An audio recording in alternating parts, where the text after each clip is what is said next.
Welcome back. So the next method we can use in debugging is to write a function which we can call later to find where the bug is. So let's take a look at this example and see how it actually works, what it is that we are doing here.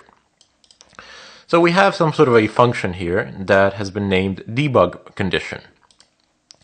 And then we have the exit status if the condition is incorrect. We shall use the if statement, and within the if statement there will be a condition as usual.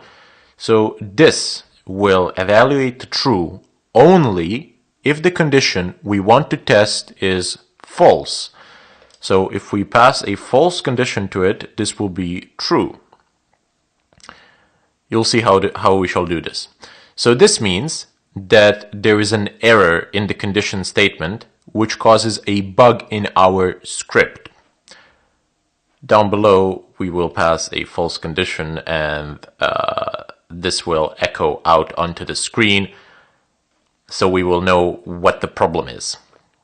Anyway, down below we have something rather simple, but you know, this is the important piece of the code. If this does not go the way we want it to go, if all is well, if there is no error, the function is just going to return, and that's it. It's going to terminate. We're going to terminate the function.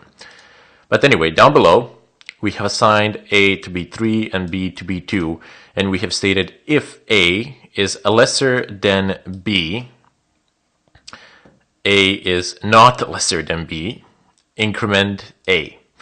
But this will not evaluate the true. There is no way, because, well, A is simply not lesser than B, because we have not assigned it. So 3 is not lesser than 2.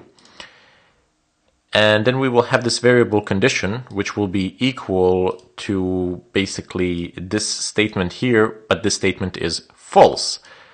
It will state that A is lesser than B, which is not, so this will be false. And then this variable, as such, will be passed to the debug condition function, like so, with the quote marks. And once we have done that, we have successfully passed a false condition to the function, because, as I said before, this part here will only evaluate the true if the condition we want to test is false. So we are passing it a false condition, and then we're going to go into this piece of code where it shall echo. Okay, so let's run it and see what happens. File. Okay, so you have the name of the script. First.sh, condition failed. So we're testing is the condition true or not, and now this function is, of course, it can be recycled, utilized elsewhere to test certain conditions, whether they will work or not the way we have intended them to. Now this is just a small example. I mean, there are far more complex things that you can do with this, but you get the general idea. I know that the logic of it can be a little bit confusing, but that's why I have the discussion. That's why I have a very active, live, and vibrant discussion section. So please feel free to utilize it so that we may help you out any way we can.